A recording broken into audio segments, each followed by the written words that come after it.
All right, this is the second time I've recorded this video.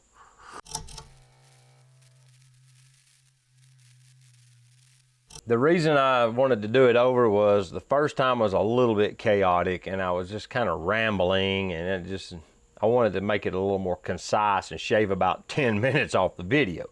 So we're gonna do this again. You got Bassangler to basically thank for this video and what's about to happen here. He actually was the one that put the bug in my ear and made me actually start down this path with a comment he made on one of my videos. So now that we have got that out of the way, I just wanted to cut up with Bassangler a little bit, because he did put me on this path and kind of get me started down this road and got me to looking seriously at this camera system. So thank you for that. I really appreciate it. Actually, what it is I bought a Leica. Okay, I bought the Leica CL. I bought the 23mm L Summicron L lens to go with it as my general photography camera. All right, I've added since then this Limbs custom leather grip housing. It's got an extended grip so that it's easier for my large hand to hold on to it. The camera worked fine without it, but I just wanted that little extra grip area, and this is a really nice leather covered grip extension, and it also had an Arca Swiss plate made into it. I thought that's a nice touch. It's got and unlike the Leica grip, you can actually get to the battery and memory cards without having to remove it. I thought that's well done, really well thought out. So I bought it to go on it, and the red stitching doesn't hurt either. It looks really good, but it does give the camera a little more substance in the hand. It's gonna be one of them days. A little bit of brief history about my personal experience with the brand, and I'm not gonna go a long way down this path. I'll just give you a brief overview. In the past,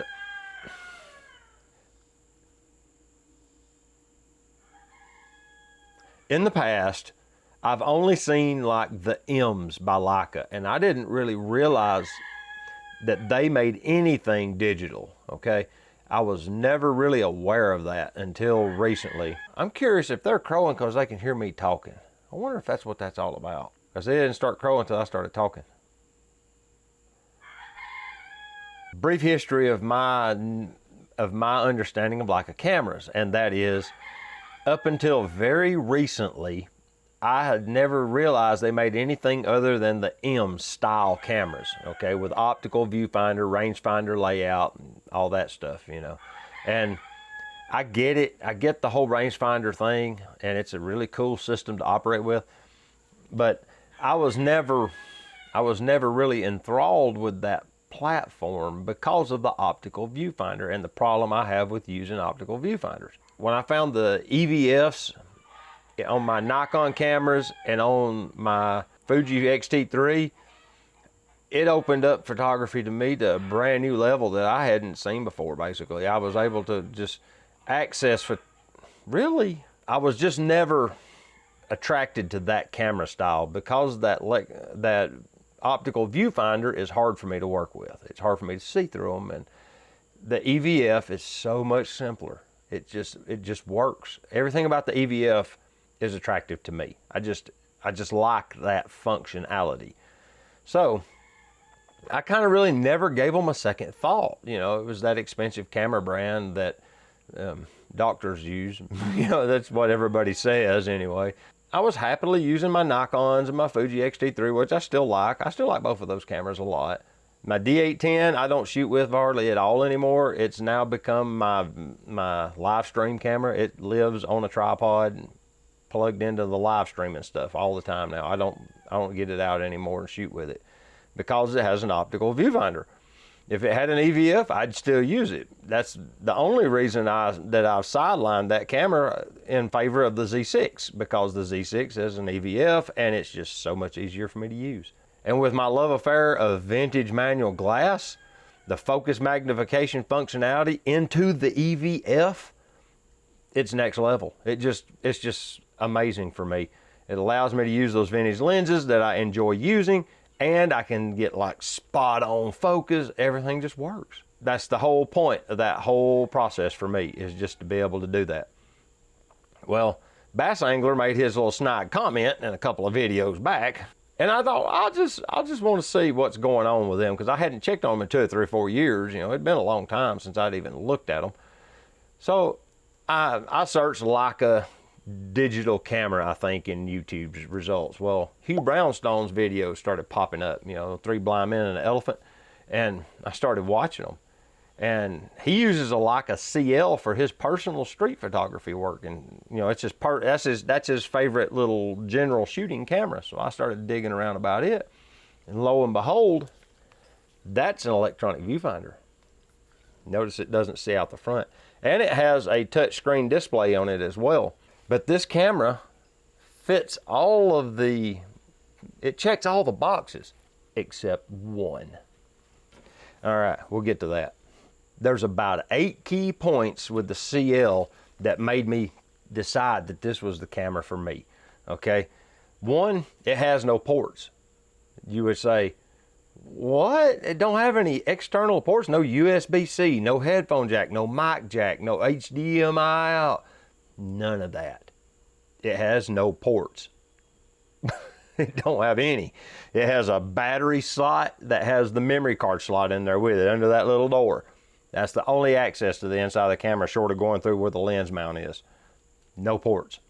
Another thing I liked about it was it has very few external buttons and knobs, okay? It's not overwhelmed. I used to think I wanted lots of buttons, but what I find myself doing is using 2, maybe 3 on the whole camera. My X-T3 has remapped 3 buttons. One for back button focus, one for focus magnification, and one to turn on the timer function, okay? Time release. That's the only buttons I use. I don't use any of the other buttons. There's function buttons on it I've never mapped, okay? I don't need all those buttons. On the X-T3, you already have a shutter speed and an ISO knob, and the aperture's on the lens. So you have exposure comp. It's a knob on the X-T3. Everything I need is on the outside except for turning on and off a timer, back button focus for the autofocus lenses, and focus magnification for the manual focus lenses. That's it. So this one has 2 top dials that have buttons in them, okay?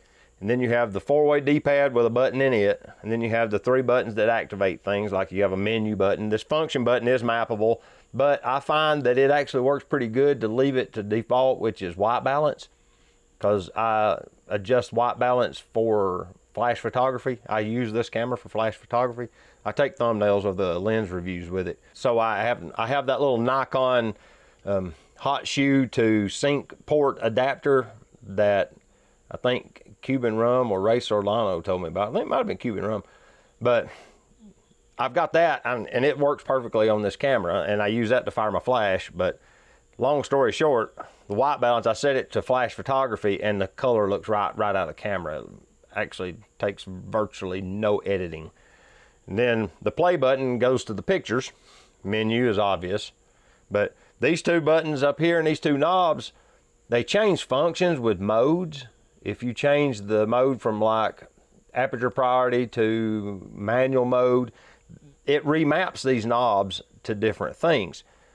And I thought that was going to be a big hassle, but what I have found is I don't use but 1 or 2 of those modes. I use aperture priority when I'm running an L lens, and a Leica L lens like this 23mm, and I run manual mode if I'm running I've got several old manual lenses I've bought. I put it in manual for them because the aperture is on the lens on them, and the camera doesn't recognize aperture. So if I'm in aperture priority, I don't need this button trying to adjust an aperture that isn't there. So I go to manual, and that gives me exposure comp and shutter speed. It works. So I don't really see that variation. It doesn't cause a problem for me. It has like very limited video functions. That was another point that made good sense to me, because I take photos. I don't shoot video with my cameras hardly ever. The Z6 shoots amazing video. So does the X-T3. So if I'm going to shoot video, honestly, I'm going to use one of those 2 cameras or my iPhone. That's the reality of it. I'm not going to use this for shooting video. It was never a consideration. I just didn't see the value in adding the myriad of video specs. It does shoot video. It shoots something like 4K even, I think at 30 frames or 24 or something, but I don't use it. I'm not interested in the video. So the fact that it's got limited video functionality doesn't bother me at all. It has a 24 megapixel crop sensor, which gives me the field of view like my X-T3, which is slightly different. I think it's 26 megapixel. The point being is they're very similar. So coming from the X-T3 as a general everyday camera to this one, the composition and framing, you know, and all of that I've learned with it translates to this one exactly. It has an EVF. Did I mention that? The EVF is sublime. Once you see the value in an electronic viewfinder, it's really hard to go back to an optical one for me. I mean, some people enjoy an optical viewfinder. Not me. I enjoy the EVF. There's 3 other things, 2 of which are it's small and it's lightweight. It don't weigh hardly anything, especially with the L lenses, because I think they're aluminum. Honestly, I believe it's an aluminum lens, but you take the lens off. This is the 23f2 Summicron, and it don't weigh anything. It's a really nice little lens. For general photography, this is like field of view of a 35 mil on full frame. It works on pretty well perfectly for just general photography for me. I like shooting street with this too, but it being autofocus, the autofocus is a point of contention. Did I say we're gonna get to that in a minute? We're gonna get to that in a minute. And number 8 is, you see all these cameras that they just keep dumping options in and dumping options in them and dumping options in them. And I never use any of that stuff. Did I tell you that on the X-T3, I literally have remapped 3 buttons, like the little I menu, Q menu, whatever it's called on the X-T3, it's factory default setup. I haven't changed it. I do go in and change the film simulation. That's one of the D-pad buttons. One's white balance, one's film simulation. So, and it was mapped, it's factory mapped. I didn't set that. I really don't use all of them special functions and all them complicated settings and stuff that people go in and micro adjust and to minutiae. I never do that. This camera really doesn't have that in it. It has features and you can make adjustments. There's things you can do in the camera, and it has film simulations or whatever you want to call them. You know, it has vivid and a couple of monochromes and, you know, standard and something, but I seem to like the vivid for color photos, and I set up 2 user profiles so I can switch between black and white and color real easy, because they got a menu system right. I want to go ahead and say that too. When you go into the menu button here, it brings up your favorite menu, and then the last item in your favorites is the main menu, so that always, whatever you've got in your favorites, that's the first thing you see when you hit the menu button. So like I have format card, I have film simulations, there's a few factory default ones. The drive mode, so you can go from single frame to high speed or whatever. Timer, focusing modes, so that if you're running an autofocus lens, you can pick eye detect autofocus, or is it eye detect or face detect? Face detect, I've got face detect enabled, and then, you know, tracking. It'll actually track a subject, and it actually works pretty well. Focused assist, I've got it set up for magnification and red peaking, and then touch autofocus is supposed to be off because that causes problems. Because when it's bouncing against your chest, it's focusing constantly and it runs the battery down. I learned that the hard way.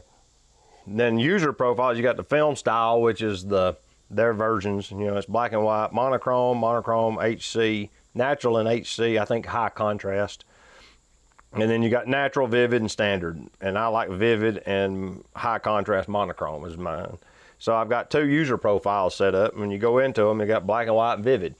It's just those 2, you know. You picked up one or the other, and that way it gives me what I want. And then it's got a photos app that it puts in here. And then the format card is one I've added. And then you go to the main menu, and there's 5 pages in the menu system of things that you can adjust. But 99.9% of them are set and forget items. Like I said, function button is on white balance, and currently you can drag between the functions, and it's cloudy, shiny, tungsten, gray card. But currently I set outdoors, I typically set it to auto and call it good, because the The camera does a really good job of balancing atmosphere for some reason. Outdoors, it's really good on white balance. Inside, it struggles to fight the mixed lighting. So, you know, you might want to go in and play with Kelvin or something, or shoot a gray card, you know. I say all that to basically say this. I just like to go shoot photos, okay? With a Leica CL, its intended role is to shoot photos. It's not intended to be a hybrid. It's not intended to be a video camera. It's intended to be a stills camera, a nice little compact digital stills camera. And I bought it from B&H with the intention that if it didn't perform like I wanted it to, I could send it back. You know, B&H has got a good return policy. And honestly, I shot with it for about a week and loved it. Everything about it. It's a photographer's camera. It's that simple. You know, and like Hugh Brownstone says, am I biased? Yeah, a little.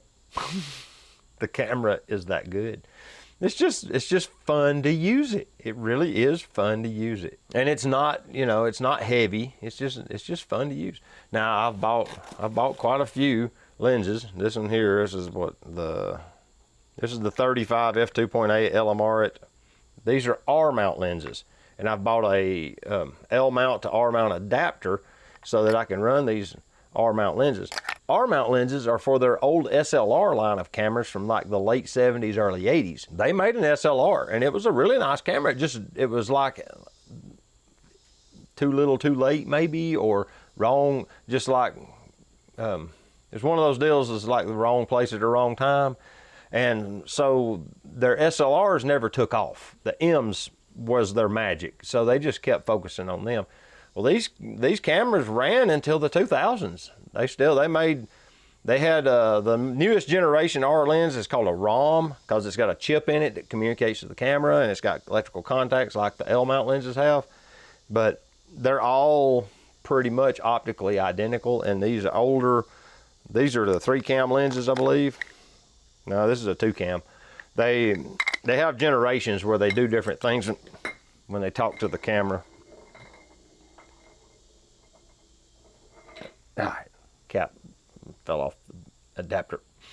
Okay, but anyway, these lenses are beautiful photo lenses. They work like a dream. You'll see a lot of the R lenses getting converted to cinema lenses. You see them on eBay like crazy that are R lenses with cine conversions. It's real popular for cinema lenses for some reason. But I got the 35 f2.8. I got the 50mm f2 Summicron, and this is pretty much my favorite so far because the 50mm is like real close to the 56mm that I shoot on the Fuji, and I'm real big into the 50mm on a crop sensor, which is like close to 85mm focal length. That just happens to be like the one I like. But so I got it. I got a deal in these two is the reason I wound up with the 35. I wouldn't have bought the 35, but they were selling the two pretty cheap, and I can turn around and sell this one and basically wash out on most of the price of the 50 by doing that. But I wanted that 135 because I like a nice telephoto for portraiture. And so I bought the 135 f2.8. They're really good lenses. We'll just say that. The L lenses are really, really nice, but they also carry a really, really nice price tag. For what I paid for all three of these lenses, I can get one crop sensor L lens. You know, that's the disparity. The R lenses are like the stepchild of Leica for some reason. Nobody buys them, or they trade for very little money, and they're still optically beautiful lenses. I don't understand it, but it's the way it is. A lot of people that shoot the CL complain about these two knobs switching jobs when you change modes. I haven't found that to be a problem, and it's because I shoot in just a couple of ways. You know, I don't use all of the functions in the camera. I just use, I use manual mode and aperture priority, and that's it.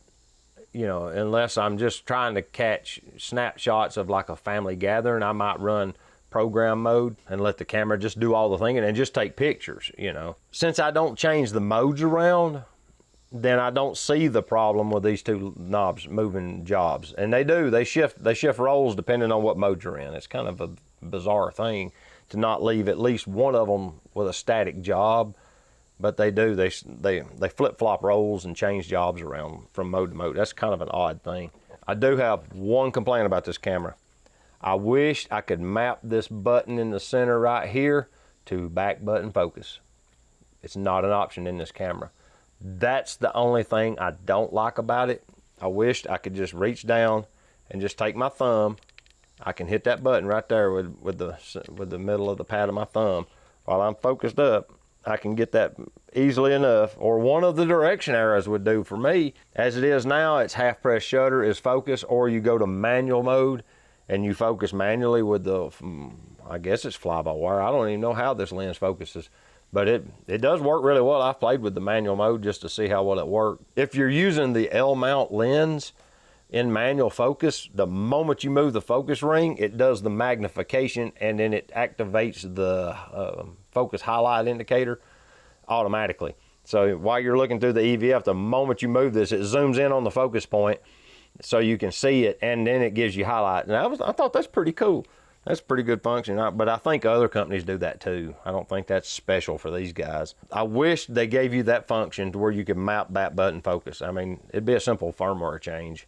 So maybe they'll watch this video, not likely, and they'll add a firmware release to where we can have that feature. That's the one thing I wished it had that it doesn't really have. That's what the whole deal is with me getting a Leica camera. I'm still the same guy. I just found the camera that I like to shoot with. I still really enjoy my X-T3, but I've basically dumbed it down to what this CL is. All that aside, that's me buying a Leica. So there'll be videos with it, but I'm still going to be using my other cameras. I still like them too. But this one will be my everyday shooter. Like when I just go to shoot and I want to do general photography for me, it'll probably be with the CL because it's just fun to use. It just is. Once you use one, you get it. It's kind of weird. It really is. You think, you know, that it's missing so much stuff that the other cameras have, but when you get to thinking about it, I never really used all that stuff. So I'm not missing it. And it's just there for being there. Anyway, this is David, the Georgia photographer, and I appreciate you sitting here listening through all this drivel about me talking about a camera and why I bought it. If you haven't done it yet and you enjoyed the video, I'd appreciate a thumbs up. And if you like the channel in general, there's a subscribe button right down there. And if you want to see more exploits with me with this new camera, as I do my street photos and such as that and projects and things, there's a notification bell. You can ring that bell. You can reach out to me via email. It's in the description. I'll try to answer any questions you might have. But yeah, leave me a comment. What's your thoughts? Is there a particular brand you just enjoy shooting with? You know, do you like the Olympus cameras? What brand is your favorite camera just to pick up and go take photos with? Which one is it? Is it your iPhone? It could be your iPhone. So with that, I appreciate y'all watching, and y'all take care. All right, bye-bye.